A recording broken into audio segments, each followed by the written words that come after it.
मानवता की पुकार। मैं मानवता के नाते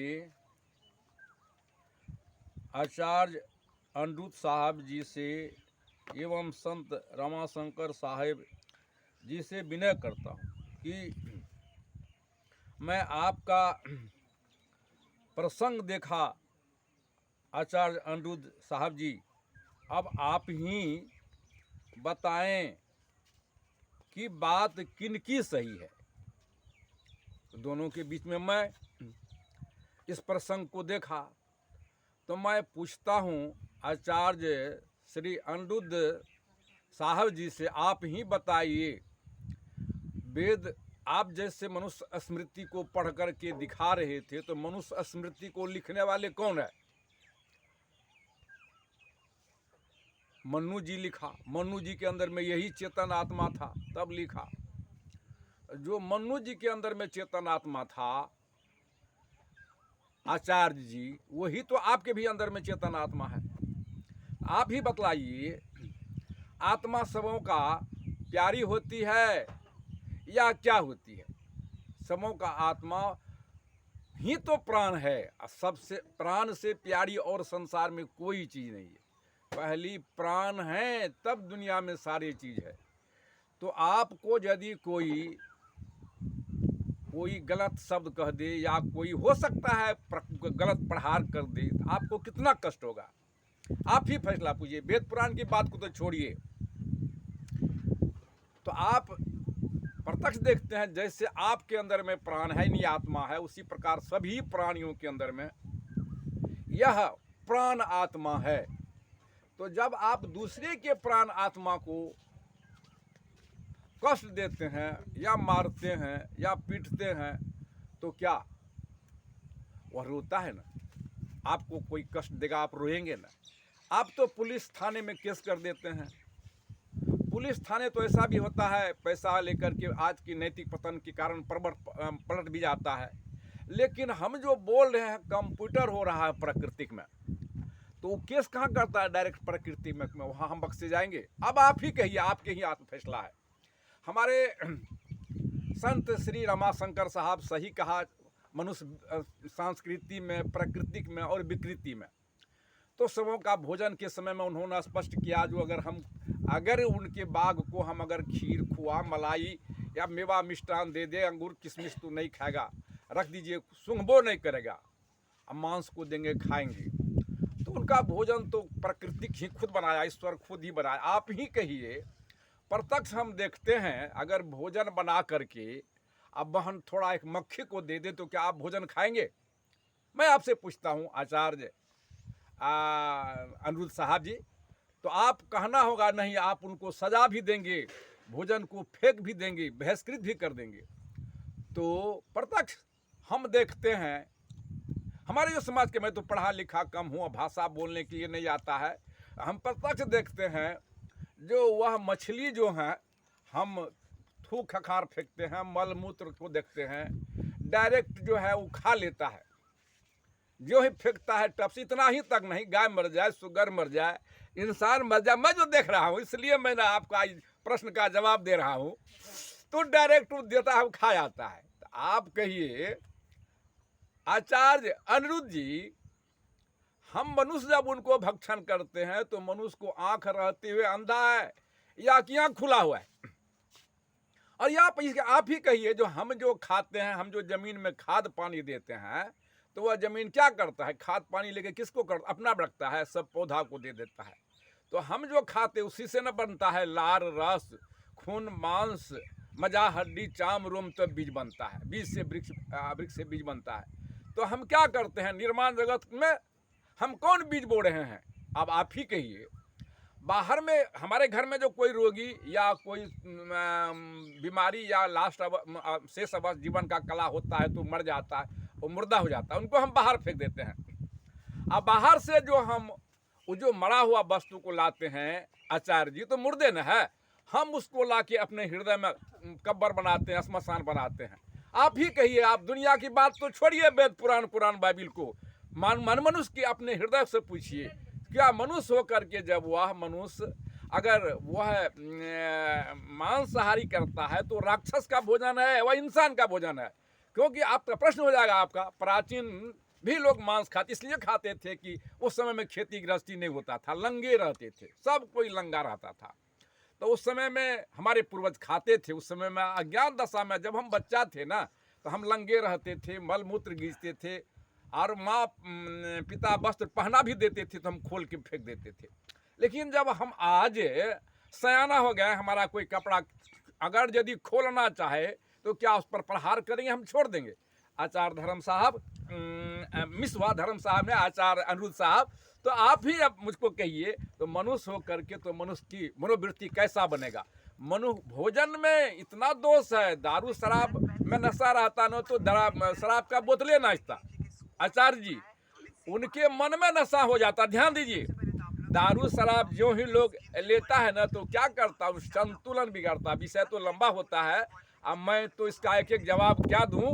तो क्या करता है, जैसे कहानी आया है, जो एक कोई अनोखा नगर था, जिस अनोखा नगर में देखने के लिए लोग दूर दूर से आते थे। तो एक बहुत 80 बरस के बूढ़े लोग भी वहाँ गए, और वहाँ मंदिर, अनोखा मंदिर था, उसमें 4 ठो गेट लगा हुआ था। एक पर पहलवान था, एक गेट पर बेस्या था, साथ या पहला गेट पर बेस्या था, ये कहानी भूल रहे हैं।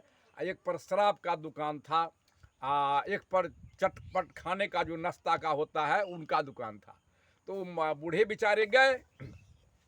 जब बूढ़े बेचारे गए तो पहले गया जहाँ पहलवान का गेट था, तो जा रहे थे, तो बूढ़ा बेचारा अंदर घुस रहे थे। पहलवान लोग उनको बुलाया, कहाँ जाते हैं बाबा? कहा अंदर जाते हैं ये अनोखा महल को देखने के लिए। तो कहा सुनिए बाबा, हम लोग यहाँ क्या करते हैं? हम लोग यहाँ के गेटमैन है, रखवाला है। यहाँ यदि कुछ थोड़ा सा मिस होगा ना तो हमको सजा मिलेगी, इसलिए आप हमसे हाथ मिला लीजिए और तब आप आगे बढ़िए।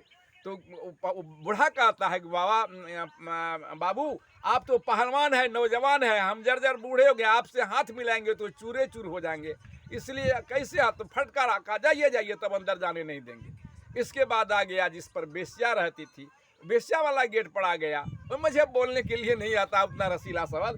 तो उस गेट पर जाया ना, तो जो अंदर जा रहे थे तो बेस्या बुलाई, बाबा कहाँ जा रहे हैं? इधर सुनिए। आया तो कहा बेटी जा रहे हैं अंदर ये अनोखा महल को देखने के लिए। कहा सुनिए बाबा, यहाँ जो हम लोग ड्यूटी करते हैं, पैसा लेते हैं, नमक खाते हैं, यहाँ का नियम है, जो आप हमारे साथ जो रस्म रिवाज है कर लीजिए तब अंदर जाइए। तो महात्मा ने कहा, बूढ़ा बाबा ने कहा, बेटी तुम्हारे जैसे बेटी पोती है, कहो अगर इस हालत में तुम जैसी बात कहते, कितनी जुल्म कहते हो, शोभा नहीं देता है। बेटी ऐसे फटकारा, कहा तब जाइए, यहाँ इसमें अंदर नहीं होने जाने नहीं देंगे। बेचारे बूढ़ा महात्मा वहाँ से भी चल दिए। जाते जाते फिर गया जहाँ तीसरा गेट था, जहाँ खाने पीने के लिए कुछ अच्छा बना था, वो दारू शराब में जो आता है खाने पीने वाला को, उस गेट पर गया। उस गेट पर गया तो कहा कि बाबा कहाँ जा रहे हैं? कहा कि जाते हैं अनोखा महल के अंदर देखने के लिए। कहा घुरिए, कहाँ जा रहे हैं? इधर घुरिए। तो उधर आया, कहा सुनिए पहले देखते हैं ना, तरह तरह का यहाँ खाने का है, जो मांस खाइए, चाहे जैसा आप खाइए। क्या होता है मुर्गा का कि मुर्गी, अंडा की मछली, कब है, जितना जो होता है बना हुआ था। हमको उतना नहीं आता है लचीला बनाने के लिए। तो कहा कि खा लीजिए तब आप अंदर जा सकते हैं। कहा क्यों? कहा हम लोग क्यों यहाँ नौकरी करते हैं, गेट पर यहाँ का हम लोग दरवान है, तो हम नमक हराम हो जाएंगे। कहा बाबू, जिंदगी भर एक कतरा मांस नहीं खाए हैं, तो आज कैसे खाएंगे? गेट पर फटकारा। कहा जाइए तब, यहाँ से जाने नहीं देंगे तो हम नमक हराम हो जाते। अंत में गया चौथा, जहाँ शराब का दुकान था। तो शराब वाला गेट था, वहाँ गया। तो जब अंदर जा रहे थे तो बुलाया गेट पर, कहा बाबा उधर कहाँ जा रहे हैं? इधर सुनिए। वहाँ गेट पाया, क्या बाबू कहिए क्या बात? कहा देखिए थोड़ा शराब है, यहाँ हम लोग ड्यूटी करते हैं, यहाँ का नियम है, थोड़ा शराब पी लीजिए, एक भी ठेपी लेके पी लीजिए तब अंदर जा सकते हैं।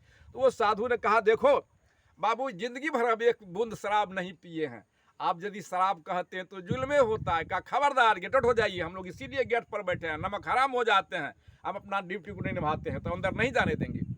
बेचारे फिर बूढ़ा पछता करके चल दिए। जब चल दिया तो फिर जो है शराब वाला गेट पर जो इंसान रहता था, समझदार था, बुलाया, बाबा देखिए अंदर ले गया, कहा देखिए तो अंगूर है, ये किशमिश है, छोड़ा, इसी का अर्क देखिए बनता है ना, तो फल नहीं खाते हैं? तो बूढ़ा कहता है हाँ फल तो खाते हैं। कहा खाइए ना बाबा, तो देखते हैं ना सामने में फल का अर्क बनता है। तो थोड़ा थोड़ा देने लगा, बूढ़ा बाबा लेने लगा, महात्मा जी जब लेने लगा तब चस्की आ गया धीरे धीरे, तब वो जो है चस्की में मंगा लिया, जो मांस कभी नहीं खाया था चखना भी मंगा लिया। जब चखना खाने लगा तो और धीरे धीरे उनका मन बढ़ गया, तब वो जो है बेस्या से भी सब कुछ कर लिया, इसके बाद पहलवान से भी हाथ जोड़ दिया। तो मैं ही पूछता हूँ अनिरुद्धाचार्य जी, आपको आप ही फैसला दीजिए, क्या करना, मांस खाना उचित है? क्या हम किसी वेद पुराण कुरान को बात को मान लेंगे, मनुष्य स्मृति को बात को मान लेंगे? झगड़ा तो यही है, लिखने वाला झगड़ा लगा दिया है, मांस खाना सबों का प्राण समान प्यारी होती है, तो क्या यही नहीं हित है? पर हित सरिस धर्म नहीं भाई, क्या धर्म हमारा हिंदू है, मुस्लिम है, सिख है, दूसरे आत्मा का रक्षा करते ये धर्म है। यही तो अधर्म लिखने वाले हैं, हत्या करना, कि मांस का हत्या करने से जग जग होता है, जग करने से क्या कल्याण हो जाएगा, जब तप करने से कितनों कल्याण नहीं होगा। मनुष्य का कल्याण तब तक नहीं होगा, मनुष्य को जीवन में जरूरी है 6 चीज का, भोजन कपड़ा मकान, 7 चीज का, भोजन कपड़ा मकान स्वास्थ्य शिक्षा मनोरंजन और इंसाफ। इसके लिए समय से काम, आमदनी से कम खर्चा करना होगा। जो वस्तु काम लिए है काम करने घर से वहीं रख दे, अपने दायित्व को संभाले, अपने बच्चों को अपने समान बना ले, न्यायिक व्यवस्था सुदृढ़ कर लें और अपने पुत्र को अपने समान में न्यायिक व्यवस्था सुदृढ़। हम दो हमारे दो, आचार्य जी हमारा जीवन सदा के लिए संतुलन ठीक रहेगा। जीवन मुक्ति के लिए तन का परिचय मन का परिचय आत्मज्ञान का बोध कर ले। विषय तो लंबा होता आचार्य अनिरुद्ध साहब जी, तो ये धर्म गुरु तन का परिचय मन का परिचय आत्मज्ञान का बोध करा देता तो आचार्य जी आज समाज में जुल्म नहीं होता। यही चेतन आत्मा वेद पुराण कुरान बाबी लिखने वाला है आचार्य अनिरुद्ध जी। तो मनुष्य स्मृति को लिखने वाला बड़ा होगा कि मनुष्य स्मृति बड़ा होगा? लिखने वाला का जैसा सोच हुआ लिखा, यही झगड़ा वेद पुराण में। इसका समाधान के लिए मैं मानवता के नाते आपको पुकारता हूँ। मैं बैनर लगा के चलता हूँ, ये बैनर भी आपको लगा के दे रहे हैं। मैं कहता हूँ हम सब जीवन जागृति संत कबीर ज्ञान गोष्ठी केंद्र में किसी एक एक विषय का अनुसंधान करने के लिए वैचारिक क्रांति करे, जन अदालत में फैसला करे, जो सर्वमान हो उपयुक्त विषय का कार्य करूँ। तब समाज में ये अलग अलग ही जो आप प्रवचन दे करके लोगों को भुला देते हैं, ये रसमंजरी से रस देने से नहीं होगा, मधुमक्खी फंस जाता है आपके वाणी में, ये लोग भोले भाले लोग फंस जाता है। ये कैसे उबड़ेगा? इसके लिए हीरा शंकर साहब के वाणी में, इसका वाणी तो फंसाने वाला नहीं है, लेकिन झड़ी प्रवचन लगाने से नहीं होगा। इसलिए मैं पुकारता हूँ। अब इन्हीं शब्द के साथ फिर आप लोगों के चरणों में नमन बंदगी करता हूँ। विराम।